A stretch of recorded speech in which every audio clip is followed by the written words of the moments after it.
Assalamualaikum warahmatullahi wabarakatuh. Nama saya Muhammad Rizky Pratama dan saya akan membuat video untuk ujian tengah semester pada mata kuliah analisa perancangan e-bisnis. Dan di sini NIM saya itu 2019 01151023 dan angka terakhirnya itu adalah ganjil ya. Bisa dilihat dalam soal di sini angka ganjil itu menjelaskan materi pertemuan 1, 3, dan 5. Nah, jadi saya akan langsung menjelaskan materinya. Baik, untuk materi ke-1 ini adalah pengantar e-bisnis. Lalu next, ini kontrak kuliah, next, materinya. Materi pada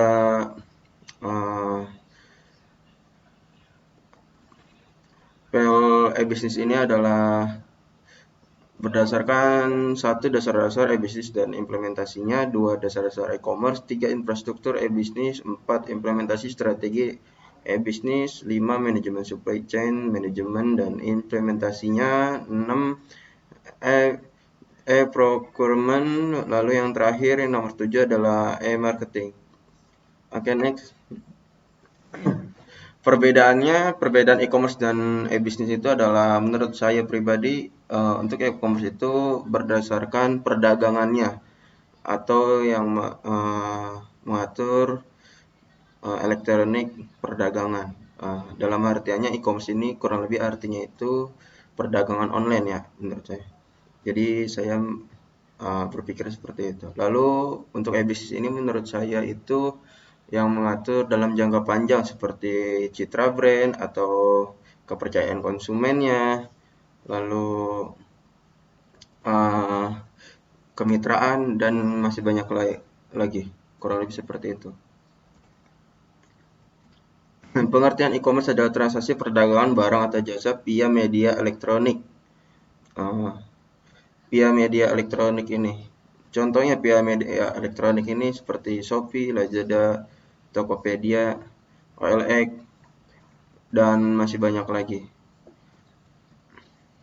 Yang didagangkan di sini tidak hanya barang, tetapi jasa juga banyak.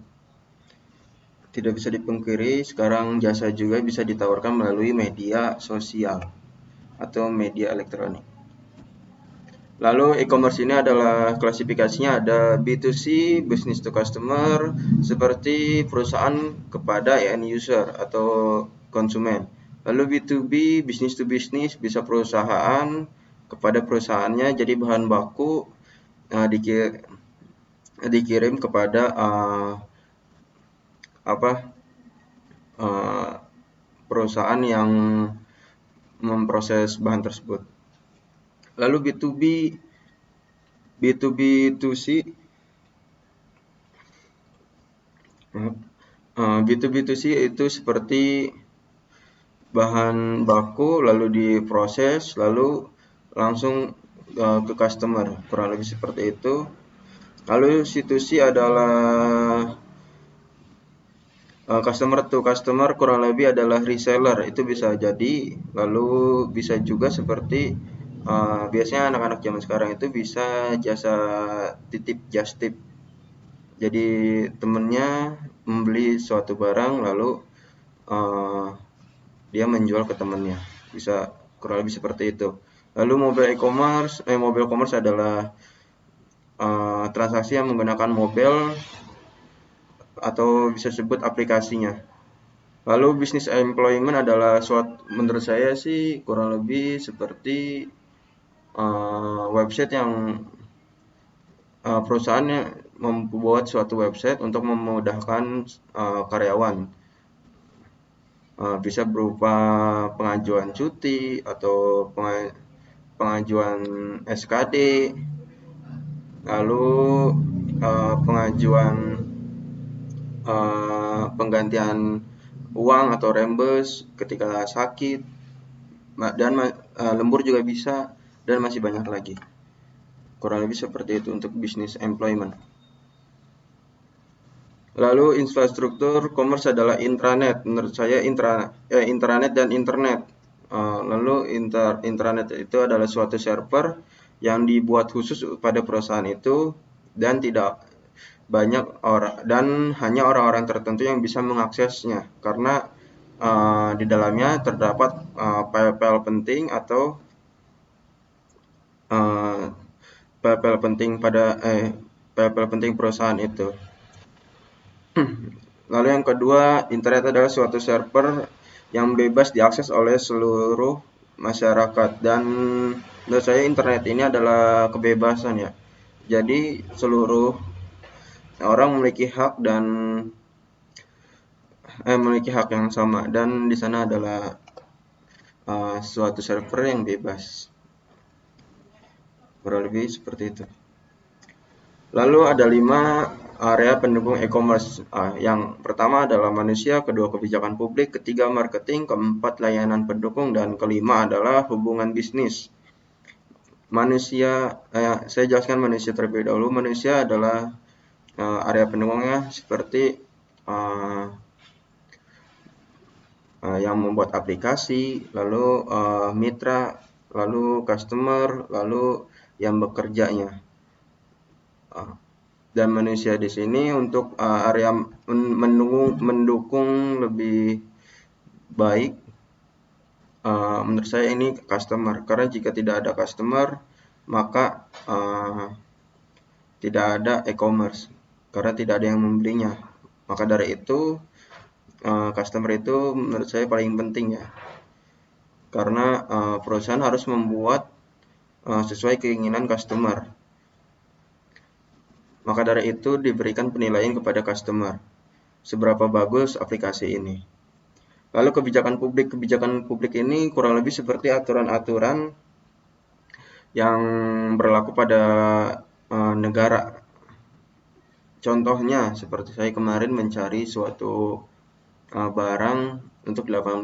Contohnya seperti vape, tembakau dan rokok. Jika kita belum memverifikasi 18+, seperti KTP dan nama, umur, tanggal lahir seperti itu, maka kita tidak bisa mengakses tembakau, rokok dan vape. Itu adalah suatu aturan pada di negara ini. Lalu marketing ini adalah menurut saya penting karena walaupun seberapa besar brandnya, tetapi marketing ini tetap dibutuhkan untuk mempromosikan atau mengiklankan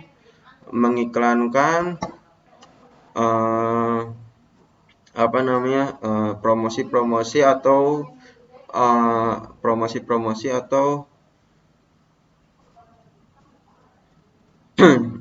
yang sedang dijalankan promosi atau event yang sedang dijalankan oleh e-commerce itu. Contohnya seperti 44 kemarin. Banyak konsumen yang membeli karena ada event gratis ongkir. Lalu layanan pendukung ini seperti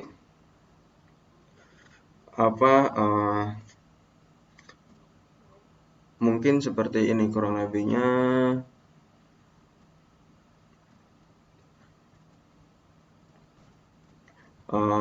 Customer service atau pelayanan retur atau penilaian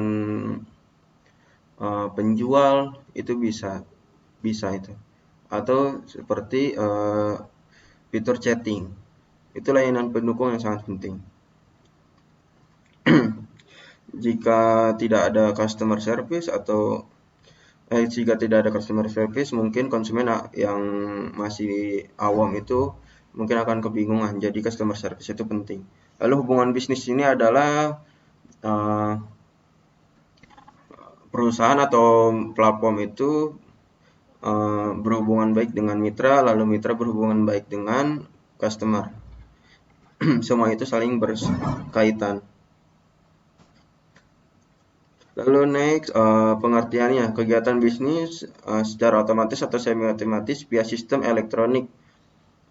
Kurang lebih seperti ini contohnya, diibaratkan jika toko konvensional itu membutuhkan orang yang menjaga. Jika tidak ada orang yang menjaga, maka tidak ada transaksi di situ.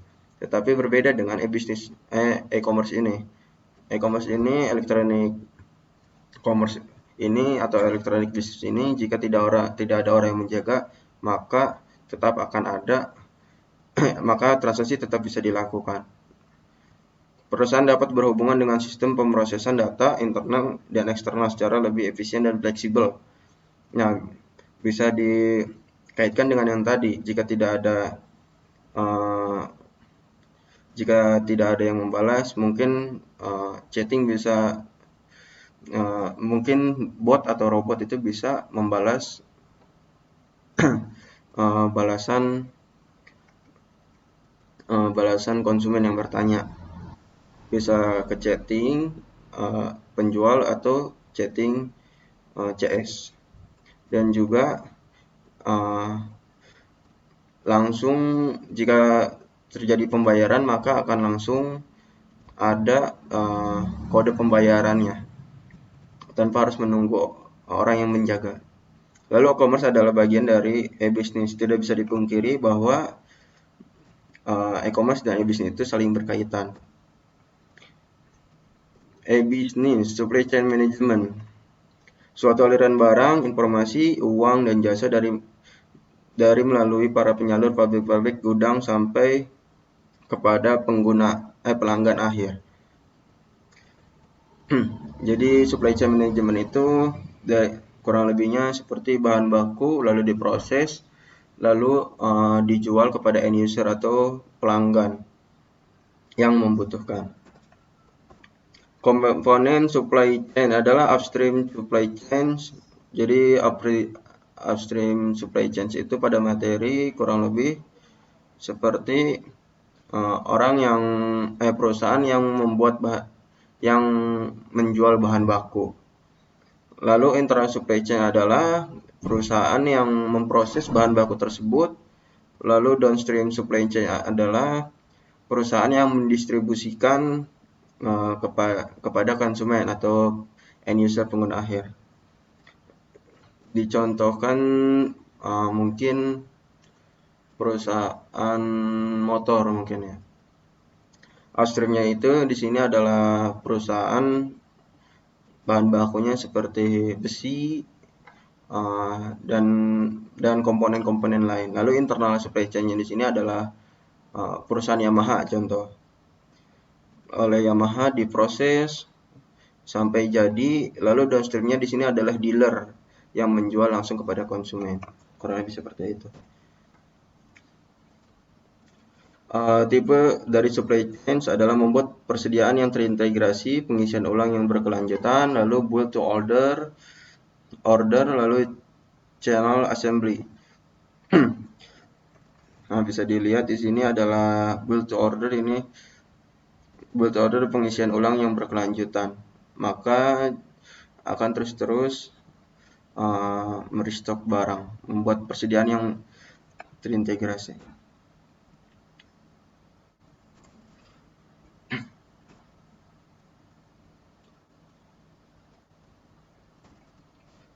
Lalu ini contohnya supply chain di sini adalah bisa dilihat di sini. Ini perusahaan yang membuat bahan baku lalu mengirim produk bahan bakunya kepada perusahaan yang memproses. Lalu perusahaan yang memproses ini mengirim kembali kepada perusahaan yang menjual. Bisa tadi contoh seperti dealer atau minimarket. Bisa juga itu. Tapi di sini adalah Carrefour ya. Mungkin cukup sekian